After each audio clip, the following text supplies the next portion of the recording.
श्री गणेशाय नमः। दोस्तों, आज की इस वीडियो में आप सुनेंगे जेठ मास में नित्य सुनी जाने वाली गणेश जी की कथा।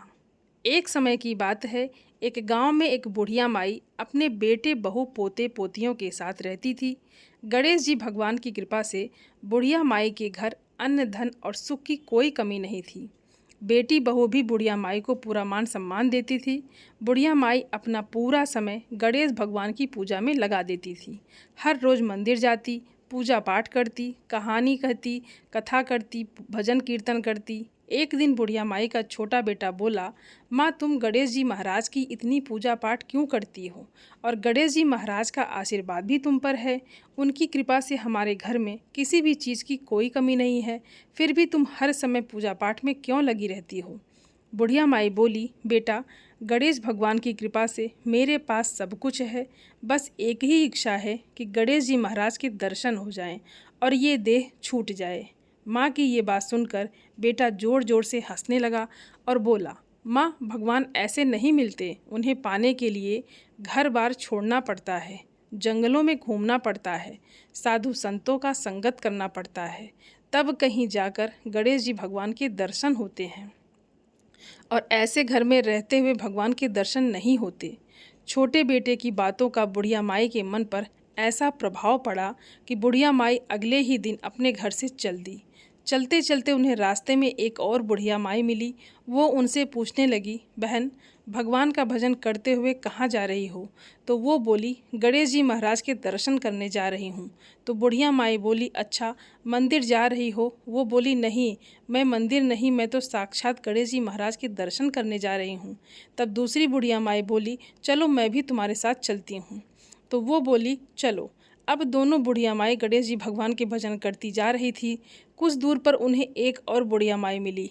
वो भी पूछने लगी, कहाँ जा रही हो? तो वो बोली, हम तो गणेश जी भगवान के साक्षात दर्शन करने जा रहे हैं। वो भी उनके साथ चल दी। अब तीनों बुढ़िया माई गणेश जी भगवान के भजन गाते हुए आगे आगे चलती जा रही थी और भगवान गणेश जी बैकुंठ में बैठे तीनों को देख रहे थे।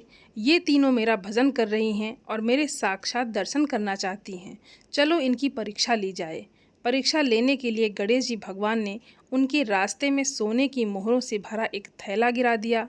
पहली बुढ़िया माई भजन करती हुई आगे निकल गई। दूसरी बुढ़िया माई भी ध्यान में मग्न थी, उनकी भी नज़र थैले पर नहीं पड़ी। और तीसरी बुढ़िया माई का पाँव मोहरों की थैले पर पड़ा। उन्होंने देखा कि इतनी सारी सोने की मोहरें। तीसरी बुढ़िया माई ने मोहरों की थैली उठाई और बोली, मुझे तो गणेश जी भगवान ने धन दिया है, और वो थैली अपने घर की ओर लेकर चल दी।